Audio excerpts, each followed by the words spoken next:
ನಮಸ್ತೆ ಸ್ನೇಹಿತರೆ, ಇವತ್ತು ನಾವು ದ್ವಿತೀಯ BA ರಾಜ್ಯಶಾಸ್ತ್ರದ ಬಗ್ಗೆ ತಿಳ್ಕೊಳ್ಳೋಣ. ದ್ವಿತೀಯ BA ರಾಜ್ಯಶಾಸ್ತ್ರದ ಬಗ್ಗೆ ನಿಮಗೆಷ್ಟು ತಿಳಿದಿದೆ? ರಾಜ್ಯಶಾಸ್ತ್ರವನ್ನು ಓದ್ಕೊಳ್ಬೇಕಾದ್ರೆ ರಾಜ್ಯಶಾಸ್ತ್ರದಲ್ಲಿ ಯಾವುದೆಲ್ಲ ಮುಖ್ಯವಾದ ಪ್ರಶ್ನೆಗಳಿದೆ ಎನ್ನುವಂಥದ್ದನ್ನು ನೋಡಿಕೊಂಡು ನಂತರ ರಾಜ್ಯಶಾಸ್ತ್ರದ ಮುಖ್ಯವಾದ ಪ್ರಶ್ನೆಗಳ ಅಭ್ಯಾಸವನ್ನು ಮಾಡಿಕೊಳ್ತಾ ಹೋಗುವ. ಈಗಾಗಲೇ ನೀವು ಪ್ರಥಮ BA ರಾಜ್ಯಶಾಸ್ತ್ರವನ್ನು ಓದ್ಕೊಂಡಿದ್ದವರಿಗೆ ಯಾವ ರೀತಿ ಓದ್ಕೊಳ್ಬೇಕು, ರಾಜ್ಯಶಾಸ್ತ್ರದಲ್ಲಿ ಯಾವೆಲ್ಲ ವಿಚಾರಗಳು ಬರ್ತದೆ ಎನ್ನುವಂಥದ್ದು ನಿಮಗೆ ಈಗಾಗಲೇ ಗೊತ್ತಿದೆ. ದ್ವಿತೀಯ BAಗೆ ಬಂದಾಗ ನಾವು ರಾಜ್ಯಶಾಸ್ತ್ರವನ್ನು ಓದಬೇಕಾದ್ರೆ ಪ್ರಥಮ BA ರಾಜ್ಯಶಾಸ್ತ್ರದಲ್ಲಿ ನೀವು ಓದಿರುವಂತೆ ದ್ವಿತೀಯ BAಯಲ್ಲೂ ಕೂಡ ನೀವೇನು ಮಾಡಬೇಕು, ಈ ರಾಜ್ಯಶಾಸ್ತ್ರದ ಪ್ರಶ್ನೆ ಪತ್ರಿಕೆಗಳನ್ನು, ಹಳೆಯ ಪ್ರಶ್ನೆ ಪತ್ರಿಕೆಗಳನ್ನು ನೋಡಿಕೊಂಡು ಅಲ್ಲಿ ಪದೇ ಪದೇ ಕೊಟ್ಟಿರುವಂತಹ ಪ್ರಶ್ನೆಗಳನ್ನೇ ನಾವು ನಮ್ಮ ಪುಸ್ತಕದಲ್ಲಿ ಗುರುತನ್ನು ಹಾಕ್ಕೊಳ್ಬೇಕು. ಒಂದು ವೇಳೆ ನಿಮಗೆ ಪುಸ್ತಕಗಳು ಸಿಗಲಿಲ್ಲ ಅಥವಾ ನಿಮಗೆ ಸಾಫ್ಟ್ ಕಾಪಿ ಸಿಕ್ಕಿರುವಂಥದ್ದು ಅಂತಾದರೆ ನೀವು ನಿಮ್ಮ ಒಂದು ಪಾಯಿಂಟ್ಸ್ ಬುಕ್ ಅಂತ ಮಾಡಿಕೊಳ್ಳಿ. ದ್ವಿತೀಯ BA ರಾಜ್ಯಶಾಸ್ತ್ರದಲ್ಲಿ ಒಂದು ಪಾಯಿಂಟ್ಸ್ ಬುಕ್ ಅಂತ ಮಾಡಿಕೊಂಡು ಆ ಪಾಯಿಂಟ್ಸ್ ಬುಕ್ಕಲ್ಲಿ ಮುಖ್ಯವಾದ ಪ್ರಶ್ನೆಗಳನ್ನು ಬರ್ಕೊಳ್ಳಿ ಸ್ನೇಹಿತರೆ. ಈ ರೀತಿ ಮಾಡೋದ್ರಿಂದ ನಮಗೆ ಓದಲಿಕ್ಕೆ ತುಂಬಾ ಅನುಕೂಲ ಆಗ್ತದೆ. ಈ ಎಲ್ಲ ಪ್ರಶ್ನೆಗಳು ಕೂಡ ಪದೇ ಪದೇ ಕೊಟ್ಟಿರುವಂತಹ ಪ್ರಶ್ನೆಗಳು, ಅಂದರೆ ಹಳೆಯ ಪ್ರಶ್ನೆ ಪತ್ರಿಕೆಗಳಲ್ಲಿ ಪದೇ ಪದೇ ರಿಪೀಟ್ ಆಗಿರುವಂಥ ಪ್ರಶ್ನೆಗಳನ್ನೇ ಅವರು ಕೊಟ್ಟಿರೋದ್ರಿಂದ ನೀವೇನು ಮಾಡಬೇಕು, ಆ ಮುಖ್ಯವಾದ ಪ್ರಶ್ನೆಗಳನ್ನು ಬರ್ಕೊಂಡು ಅದನ್ನು ಅಭ್ಯಾಸವನ್ನು ಮಾಡಬೇಕು, ಅದರ ಪಾಯಿಂಟ್ಸ್ಗಳನ್ನು ತಿಳ್ಕೊಳ್ಬೇಕು. ಮೊದಲಿಗೆ ಬ್ಲಾಕ್ 1ರಲ್ಲಿ ನೀವು ಓದ್ಕೊಳ್ಬೇಕಾಗಿರುವಂತಹ ಮುಖ್ಯವಾದ ಪ್ರಶ್ನೆಗಳು ಬ್ರಿಟನ್ ಸಂವಿಧಾನದ ಬಗ್ಗೆ ಓದ್ಕೊಳ್ಬೇಕು. ಅದರಲ್ಲಿ ವೆರಿ ಇಂಪಾರ್ಟೆಂಟ್ ಆಗಿರುವಂಥದ್ದು ಬ್ರಿಟನ್ ಸಂವಿಧಾನದ ಪ್ರಧಾನ ಲಕ್ಷಣಗಳು. ಅದಾದ ಮೇಲೆ ಬ್ರಿಟನ್ ಸಂವಿಧಾನದಲ್ಲಿ ಪ್ರಧಾನಮಂತ್ರಿಯ ಕಾರ್ಯಗಳು ಮತ್ತು ಪಾತ್ರಗಳ ಬಗ್ಗೆ ತಿಳ್ಕೊಳ್ಬೇಕು. ಪ್ರಧಾನಮಂತ್ರಿಯ ಕಾರ್ಯಗಳು ಮತ್ತು ಪಾತ್ರಗಳ ಬಗ್ಗೆ ತಿಳ್ಕೊಳ್ಳುವಂಥದ್ದು. ಬ್ರಿಟನ್ ಸಂಸತ್ತು, ಸಾಮಾನ್ಯ ಸಭೆಯ ರಚನೆ, ಅಧಿಕಾರ, ಕಾರ್ಯಗಳು ಕೂಡ 10 ಅಂಕಕ್ಕೆ ಕೇಳಿರುವಂತಹ ಪ್ರಶ್ನೆ. ಅದಾದ ಮೇಲೆ ನಾವು ಘಟಕ 6ರಲ್ಲಿ ಅಮೇರಿಕ ಸಂವಿಧಾನ ಬರ್ತದೆ. ಬ್ರಿಟನ್ ಸಂವಿಧಾನವನ್ನು ತಿಳ್ಕೊಂಡ ನಂತರ ಅಮೇರಿಕ ಸಂವಿಧಾನ ಬರ್ತದೆ. ಇದರಲ್ಲಿ ಕೂಡ ಅಮೇರಿಕ ಸಂವಿಧಾನದ ಪ್ರಧಾನ ಲಕ್ಷಣಗಳನ್ನು ನೀವು ತಿಳ್ಕೊಳ್ಬೇಕು. ಅದರಲ್ಲಿ ಬಂದಿರುವಂಥ ಪಾಯಿಂಟ್ಸ್ಗಳನ್ನು ಸರಿಯಾಗಿ ಓದ್ಕೊಳ್ಬೇಕು. ಅದಾದ ಮೇಲೆ ಘಟಕ 7ರಲ್ಲಿ ಅಮೇರಿಕಾದ ರಾಷ್ಟ್ರಾಧ್ಯಕ್ಷರ ಅಧಿಕಾರ ಮತ್ತು ಕಾರ್ಯಗಳು 10 ಅಂಕಕ್ಕೆ ಕೇಳಿರುವಂತಹ ಪ್ರಶ್ನೆ. ಆಮೇಲೆ ಪಕ್ಷ ಪದ್ಧತಿ ಮತ್ತು ಒತ್ತಡ ಗುಂಪುಗಳ ಲಕ್ಷಣ 5 ಅಂಕಕ್ಕೆ ಬಂದಿರುವಂತಹ ಪ್ರಶ್ನೆ. ಪಕ್ಷ ಪದ್ಧತಿ ಮತ್ತು ಒತ್ತಡ ಗುಂಪುಗಳ ಲಕ್ಷಣಗಳು. ಇದಾದ ಮೇಲೆ ನಾವು ಸ್ವಿಟ್ಜರ್ಲ್ಯಾಂಡಿನ ಸಂವಿಧಾನಕ್ಕೆ ಹೋಗಬೇಕು. ಸ್ವಿಟ್ಜರ್ಲ್ಯಾಂಡ್ನ ಸಂವಿಧಾನದ ಲಕ್ಷಣಗಳನ್ನು ಕೂಡ ಓದ್ಕೊಳ್ಳಿಕ್ಕಿದೆ. ಸ್ವಿಟ್ಜರ್ಲ್ಯಾಂಡ್ ಕಾರ್ಯಾಂಗ, ಫೆಡರಲ್ ಕೌನ್ಸಿಲ್ನ ಕಾರ್ಯಗಳು 5 ಅಂಕಕ್ಕೆ ಪದೇ ಪದೇ ಬಂದಿರುವಂತಹ ಪ್ರಶ್ನೆ. ಇವುಗಳನ್ನು ಓದ್ಕೊಳ್ಬೇಕು. ನಂತರ ಬ್ಲಾಕ್ 3ರಲ್ಲಿ ಬಂದಾಗ ಬ್ಲಾಕ್ 3ರಲ್ಲಿ ನಾವು ಫ್ರಾನ್ಸಿನ 5ನೇ ಗಣರಾಜ್ಯ ಸಂವಿಧಾನದ ಲಕ್ಷಣಗಳನ್ನು ಓದ್ಕೊಳ್ಳುವಂಥದ್ದು. ಫ್ರಾನ್ಸಿನ 5ನೇ ಗಣರಾಜ್ಯದ ಸಂವಿಧಾನದ ಲಕ್ಷಣಗಳನ್ನು ಓದ್ಕೊಳ್ಬೇಕು. ಅದಾದ ಮೇಲೆ ಫ್ರಾನ್ಸಿನ ಶಾಸಕಾಂಗ, ಸಂಸತ್ತು, ರಚನೆ, ಅಧಿಕಾರ ಮತ್ತು ಕಾರ್ಯಗಳು 15 ಅಂಕಕ್ಕೆ ಕೇಳುವಂತಹ ಪ್ರಶ್ನೆಗಳು. ಸಂವಿಧಾನಾತ್ಮಕ ಮಂಡಳಿ, ಆರ್ಥಿಕ ಮತ್ತು ಸಾಮಾಜಿಕ ಮಂಡಳಿ, ಫ್ರಾನ್ಸಿನ ಪಕ್ಷ ಪದ್ಧತಿ ಮತ್ತು ಅದರ ಲಕ್ಷಣಗಳು 10 ಅಂಕಕ್ಕೆ ಬಂದಿರುವಂಥ ಪ್ರಶ್ನೆ. ಫ್ರಾನ್ಸಿನ ಸಂವಿಧಾನದ ಲಕ್ಷಣಗಳು 5 ಅಂಕಕ್ಕೆ. ಆಮೇಲೆ ಆರ್ಥಿಕ ಸಾಮಾಜಿಕ ಮಂಡಳಿ, ಫ್ರಾನ್ಸಿನ ಪಕ್ಷ ಪದ್ಧತಿ ಮತ್ತು ಅದರ ಲಕ್ಷಣಗಳು, ಫ್ರಾನ್ಸಿನ ಪಕ್ಷ ಪದ್ಧತಿ ಮತ್ತು ಅದರ ಲಕ್ಷಣಗಳು 10 ಅಂಕಕ್ಕೆ ಕೇಳುವಂತಹ ಪ್ರಶ್ನೆಯಾಗಿದೆ. ನಂತರ ನಾವು ನೋಡುವುದಾದರೆ ಈಗ ಕೊನೆಯದಾಗಿ ಬ್ಲಾಕ್ 4ರಲ್ಲಿ ಯಾವುದನ್ನು ಓದ್ಕೊಳ್ಬೇಕು, ಜಪಾನಿನ ಸಂವಿಧಾನಕ್ಕೆ ಬರ್ತವೆ. ಇಲ್ಲಿ ಜಪಾನಿನ ಸಂವಿಧಾನದ ಲಕ್ಷಣಗಳನ್ನು ಓದ್ಕೊಳ್ಳುವುದು, ಅದರ ಜೊತೆಗೆ ಜಪಾನಿನ ನಾಗರಿಕತೆಯ ಹಕ್ಕು ಮತ್ತು ಕರ್ತವ್ಯಗಳನ್ನು ಕೂಡ ನಾವು ಓದ್ಕೊಳ್ಬೇಕಾಗಿದೆ. ಜಪಾನಿನ ಚಕ್ರವರ್ತಿಯ ಬಗ್ಗೆ ಓದ್ಕೊಳ್ಬೇಕು. ಪ್ರಧಾನಮಂತ್ರಿ, ಮಂತ್ರಿಮಂಡಲ, ಕಾರ್ಯಗಳು ಮತ್ತು ಪಾತ್ರಗಳ ಬಗ್ಗೆ 15 ಅಂಕಕ್ಕೆ ಕೇಳಿದ್ದಾರೆ. ಜಪಾನಿನ ಕಾರ್ಯಾಂಗ, ಜಪಾನಿನ ಚಕ್ರವರ್ತಿಯ ಬಗ್ಗೆ ನಾವು ಓದ್ಕೊಳ್ಬೇಕಾಗಿರುವಂಥದ್ದು.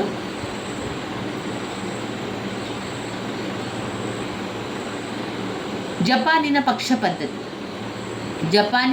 ಪದ್ಧತಿಯ ಲಕ್ಷಣಗಳನ್ನು ಓದ್ಕೊಳ್ಳಿ. ಕಮ್ಯುನಿಸ್ಟ್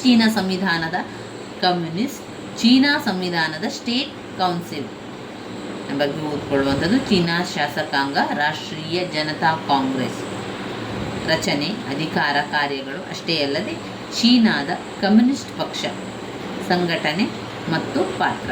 ಇವಿಷ್ಟನ್ನು ನೀವು ರಾಜ್ಯಶಾಸ್ತ್ರದಲ್ಲಿ ಓದಬೇಕಾಗಿರುವಂತಹ ಮುಖ್ಯವಾದಂತಹ ಪ್ರಶ್ನೆ, ವೆರಿ ಇಂಪಾರ್ಟೆಂಟ್ ಆಗಿರುವಂತಹ ಪ್ರಶ್ನೆ. ಅವುಗಳನ್ನು ನೀವು ಸ್ಕಿಪ್ ಮಾಡಬೇಡಿ. ಯಾಕಂದರೆ ಈ ಎಲ್ಲ ಪ್ರಶ್ನೆಗಳು ನೀವು ಹಳೆಯ ಪ್ರಶ್ನೆ ಪತ್ರಿಕೆಗಳನ್ನು ನೋಡಿದರೆ ಯಾವುದಾದ್ರೂ 1, 2, 3 ಪ್ರಶ್ನೆಗಳು ಅದರಲ್ಲಿರುವಂಥದ್ದು, 4 ಪ್ರಶ್ನೆಗಳು ಕೂಡ ಅದರಲ್ಲಿ ಇರುವಂಥದ್ದನ್ನೇ ನಾವು ಕಾಣಬಹುದಾಗಿದೆ. ನೀವು ಓದ್ತಾ ಪಾಯಿಂಟ್ಸ್ಗಳನ್ನು ಮಾಡ್ಕೊಳ್ಳಿ, ಆ ಪಾಯಿಂಟ್ಸ್ಗಳನ್ನು ಕಲೀರಿ, ಪಾಯಿಂಟ್ಸ್ಗಳನ್ನು ಬರಿತಾ ಹೋಗುವಂಥದ್ದು. ಅದಕ್ಕೆ ನಿಮ್ಮದೇ ಆದ ಉತ್ತರಗಳು ಅಂದರೆ ಈಗ ಪಾಯಿಂಟ್ಸ್ಗಳನ್ನು ಕಲಿತುಕೊಂಡು ವಿವರಣೆಗಳನ್ನು ನಿಮಗೆ ಸಾಧ್ಯ ಆದ ರೀತಿಯಲ್ಲಿ ಕೊಡುವಂಥದ್ದು, ನಿಮ್ಮ ಅನಿಸಿಕೆಯ ರೀತಿಯಲ್ಲಿ ನೀವು ಯಾವ ರೀತಿ ಅದನ್ನು ವಿವರಿಸ್ಬೋದು ಎನ್ನುವ ರೀತಿಯಲ್ಲಿ ಅದನ್ನು ವಿವರಿಸ್ತಾ ಹೋಗುವಂಥದ್ದು. ಅದರಿಂದ ಈ ಮುಖ್ಯವಾದಂತಹ ಪ್ರಶ್ನೆಗಳನ್ನು ನಾವು ತಯಾರಿಯಲ್ಲಿ ಅವುಗಳನ್ನು ಮೊದಲಿಗೆ ಓದ್ಕೊಳ್ಬೇಕು. ತುಂಬಾ ಮುಖ್ಯವಾಗಿರುವಂಥ ಪ್ರಶ್ನೆಗಳವು.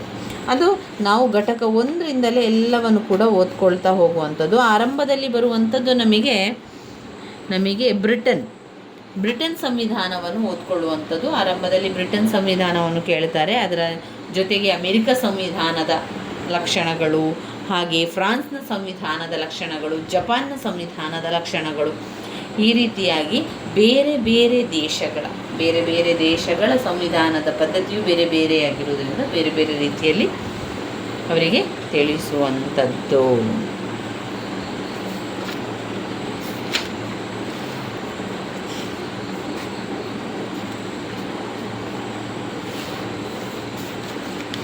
ಇಲ್ಲಿ ಸಂಪ್ರದಾಯದ ಬಗ್ಗೆ ಕೊಟ್ಟಿದ್ದಾರೆ ನೋಡಿ. ಸಂಪ್ರದಾಯದ ವಿಧಗಳು. ಸಂಪ್ರದಾಯ ಬ್ರಿಟನ್ ಅಲಿಖಿತ ಸಂವಿಧಾನ. ಬ್ರಿಟನ್ನಿನಲ್ಲಿ ಬರೆದು ಇಡುವಂಥ ಸಂವಿಧಾನ ಇಲ್ಲ, ಅಲ್ಲಿರುವಂಥದ್ದು ಅಲಿಖಿತ. ಬ್ರಿಟನ್ ಅಲಿಖಿತ ಸಂವಿಧಾನವನ್ನು ಹೊಂದಿದ್ದು ಪದ್ಧತಿಗಳು, ಸಂಪ್ರದಾಯಗಳು, ರೂಢಿ ಮೊದಲಾದವುಗಳ ಆಧಾರದ ಮೇಲೆ ಅದು ಬೆಳೆದು ಬಂದಿರುವಂಥದ್ದು. ಇದರಿಂದಾಗಿಯೇ ಬ್ರಿಟನ್ನ ಸಂವಿಧಾನವನ್ನು ಸಂಪ್ರದಾಯಬದ್ಧ ಸಂವಿಧಾನವೆಂದು ಕರೆಯಲಾಗಿದೆ. ಈ ಸಾಂಪ್ರದಾಯಿಕ ಅಂಶಗಳೇ ಬ್ರಿಟನ್ನ ಆಡಳಿತ ವ್ಯವಸ್ಥೆಯ ಮೂಲ ತತ್ವಗಳಾಗಿದೆ. ಇದರಿಂದಾಗಿ A.V. ಡೈಸಿ ಅವರು ಸಂಪ್ರದಾಯಗಳಿಲ್ಲದೆ ಬ್ರಿಟನ್ನಿನ ಸರಕಾರ ಕಾರ್ಯನಿರ್ವಹಿಸಲು ಸಾಧ್ಯವಿಲ್ಲ ಎಂದು ತಿಳಿಸಿರುವರು. ಇಷ್ಟಾದರೂ ಕೂಡ ಸಂಪ್ರದಾಯಗಳು ಕಾನೂನುಗಳಲ್ಲಿ, ಆದರೆ ಸಂಪ್ರದಾಯಗಳು ಕಾನೂನಿನಷ್ಟೇ ಮಹತ್ವವನ್ನು ಪಡೆದಿದ್ದು ಇವೆರಡರಕ್ಕೂ ಹೆಚ್ಚಿನ ವ್ಯತ್ಯಾಸ ಏನೂ ಇಲ್ಲ. ಅದರ ಆಧಾರದ ಮೇಲೆ J.S. ಮಿಲ್ಲರ್ ಅವರು ಸಂಪ್ರದಾಯಗಳು ಸಂವಿಧಾನದ ಅಲಿಖಿತ ನಿಯಮಗಳಾಗಿದೆ ಅಂತ ಹೇಳುವಂಥದ್ದು. ಇಲ್ಲಿ ಸಂಪ್ರದಾಯದ ವಿಧಗಳ ಬಗ್ಗೆ ತಿಳ್ಕೊಳ್ಳುವ. ಸಂಪ್ರದಾಯದಲ್ಲಿ ಅನೇಕ ವಿಧಗಳಿದ್ದು ಅವುಗಳನ್ನು ಶಾಸನೀಯ, ಕಾರ್ಯಾಂಗೀಯ ಮತ್ತು ನ್ಯಾಯಾಂಗೀಯ ಸಂಪ್ರದಾಯಗಳು ಎಂದು ವಿಂಗಡಿಸಬಹುದು. ಈ ಸಂಪ್ರದಾಯಗಳು ಬ್ರಿಟನ್ನಿನ ಸಂಸದೀಯ ವ್ಯವಸ್ಥೆಯ ಚೌಕಟ್ಟನ್ನು ನಿರ್ಮಿಸುವಲ್ಲಿ ಮುಖ್ಯ ಪಾತ್ರವನ್ನು ವಹಿಸುತ್ತದೆ. ಶಾಸಕಾಂಗಕ್ಕೆ ಸಂಬಂಧಿಸಿದಂತಹ ಸಂಪ್ರದಾಯಗಳು ಒಂದು ದ್ವಿಸದನ ಶಾಸಕಾಂಗ. ಸಂಸತ್ತು ವರ್ಷದಲ್ಲಿ ಒಮ್ಮೆಯಾದರೂ ಅಧಿವೇಶನವನ್ನು ಸೇರಿಸಬೇಕು. ಯಾವುದೇ ಮಸೂದೆ ಒಂದು ಕಾನೂನು ಆಗಬೇಕು ಅಂತ ಆದರೆ ಅದು 3 ಬಾರಿ ಅದರ ಪಠಣವಾಗಬೇಕು. ಹಣಕಾಸು ಮಸೂದೆ ಸಾಮಾನ್ಯ ಸಭೆಯಲ್ಲಿಯೇ ಸಾಮಾನ್ಯ ಸಭೆಯಲ್ಲಿ ಮಂಡನೆಯಾಗಬೇಕು. ಶ್ರೀಮಂತ ಸಭೆಯು ನ್ಯಾಯಾಂಗೀಯ ಕಾರ್ಯವನ್ನು ನಿರ್ವಹಿಸುವಾಗ ಲಾರ್ಡ್ರವರನ್ನು ಬಿಟ್ಟು ಉಳಿದ ಸದಸ್ಯರು ಭಾಗವಹಿಸುವಂತಿಲ್ಲ. ಹೀಗೆ ಶಾಸಕಾಂಗಕ್ಕೆ ಸಂಬಂಧಿಸಿದಂತೆ ಅನೇಕ ಸಂಪ್ರದಾಯಗಳು ಬೆಳೆದು ಬಂದಿದ್ದು ಇಂದಿಗೂ ಮುಂದುವರಿಯುತ್ತಿರುವುದು ಅವುಗಳ ಮಹತ್ವವನ್ನು ಸೂಚಿಸುತ್ತದೆ. ಕಾರ್ಯಾಂಗಕ್ಕೆ ಸಂಬಂಧಿಸಿದ ಸಂಪ್ರದಾಯಗಳು.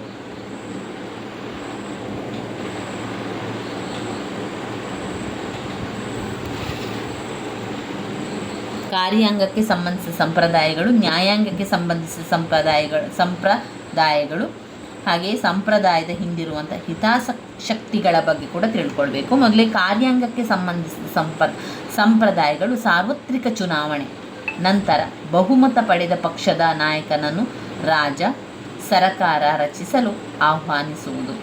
ಮಂತ್ರಿಮಂಡಲದ ಸದಸ್ಯರೆಲ್ಲರೂ ಸಂಸತ್ತಿನ ಸದಸ್ಯರಾಗಿರಬೇಕೆಂಬುದು. ಪ್ರಧಾನಿ ಸಲಹೆ ಮೇರೆಗೆ ಕ್ಯಾಬಿನೆಟ್ನ ಸದಸ್ಯರನ್ನು ರಾಜನು ನೇಮಕ ಮಾಡುವುದು. ಕಾರ್ಯಾಂಗವು ಸಾಮಾನ್ಯ ಸಭೆಯ ವಿಶ್ವಾಸದಲ್ಲಿಯೇ ಕಾರ್ಯನಿರ್ವಹಿಸಬೇಕು. ಇನ್ನು ಮಂತ್ರಿಮಂಡಲವು ತಾವು ಯಾವ ಕಾರ್ಯವನ್ನು ಮಾಡಿರ್ತಾರಲ್ವ ಆ ಕಾರ್ಯಕ್ಕೆ ಅವರು ಜವಾಬ್ದಾರಿಯನ್ನು ಹೊಂದಿರುವವರಾಗಿರ್ತಾರೆ. ಒಂದು ಮಸೂದೆಯನ್ನು ರಾಜ ತಿರಸ್ಕರಿಸುವಂತಿಲ್ಲ. ಯಾವುದೇ ಒಂದು ಮಸೂದೆಯನ್ನು ರಾಜ ತಿರಸ್ಕರಿಸುವಂತಿಲ್ಲ. ಒಂದು ವೇಳೆ ತಿರಸ್ಕರಿಸಿದರೆ ಸಂಸತ್ತಿನ ಒಪ್ಪಿಗೆಯನ್ನು ನೀಡಿದ ಯಾವುದೇ ಮಸೂದೆಯನ್ನು ರಾಜನು ತಿರಸ್ಕರಿಸುವಂತಿಲ್ಲ ಎಂಬುದು. ಪ್ರಧಾನಮಂತ್ರಿಯು ಸಾಮಾನ್ಯ ಸಭೆಯ ವಿಸರ್ಜನೆಗೆ ಶಿಫಾರಸು. ಇನ್ನು ನ್ಯಾಯಾಂಗಕ್ಕೆ ಸಂಬಂಧಿಸಿದ ಸಂಪ್ರದಾಯಗಳು. ಶ್ರೀಮಂತ ಸಭೆಯ ಬ್ರಿಟನ್ನ ಉಚ್ಚ ನ್ಯಾಯಾಂಗ ಎಂಬುದು ಶ್ರೀಮಂತ ಸಭೆಯಲ್ಲಿ ಲಾರ್ಡ್ ಮಾತ್ರ ನ್ಯಾಯಾಂಗೀಯ ಕಾರ್ಯದಲ್ಲಿ ಕಾರ್ಯನಿರ್ವಹಿಸುವುದು. ಗೃಹ ಸಚಿವಾಲಯದ ಸಲಹೆ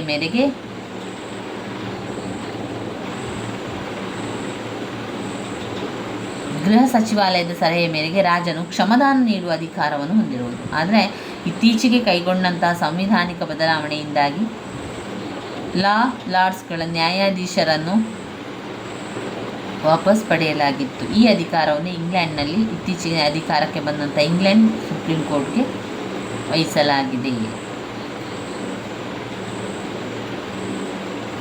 ಸಂಪ್ರದಾಯ ಹಿಂದಿರುವ ಶಿಕ್ಷಾ ಶಕ್ತಿ.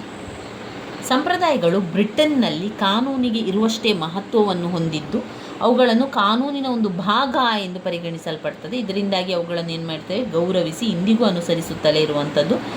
ಪ್ರೊಫೆಸರ್ ಡೈಸಿ ಅವರ ಪ್ರಕಾರ ಸಂಪ್ರದಾಯಗಳ ಉಲ್ಲಂಘನೆ ಕಾನೂನಿನ ಉಲ್ಲಂಘನೆಯಂತೆಯೇ ಎಂದು ತಿಳಿಸಿ ಅವರು ಸಂಸತ್ತಿನ ಅಧಿವೇಶನವನ್ನು ಪ್ರತಿ ವರ್ಷ ಕರೆಯುವುದನ್ನು ಉದಾಹರಣೆಯಾಗಿ ಪರಿಗಣಿಸಬಹುದಾಗಿದೆ.